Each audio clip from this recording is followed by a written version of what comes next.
Everyone, good morning and welcome back to my another mini vlog. As usual প্রত্যেকটা দিনের মতো আমি সকালবেলা রেডি হয়ে খাওয়া দাওয়া করে বেরিয়ে গেলাম অফিসে।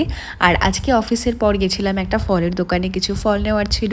তো সব কিছু নিয়ে বাড়ি চলে আসলাম। আর বাড়ি এসে আমার একটা পিএলআই এর ফর্ম ফিল আপের কাজ ছিল, তো সেটা করে রেস্ট নিলাম। আজকে বাবা আমাকে বলেছিল ভেটকি মাছের কাটা চচ্চড়ি রান্না করে দিতে, তো আমি রেস্ট নিয়ে চলে এলাম রান্নাঘরে। আর এখানে আমার মাছ ভাজা হয়ে গেছে আর সমস্ত মশলাও রেডি করা হয়ে গেছে।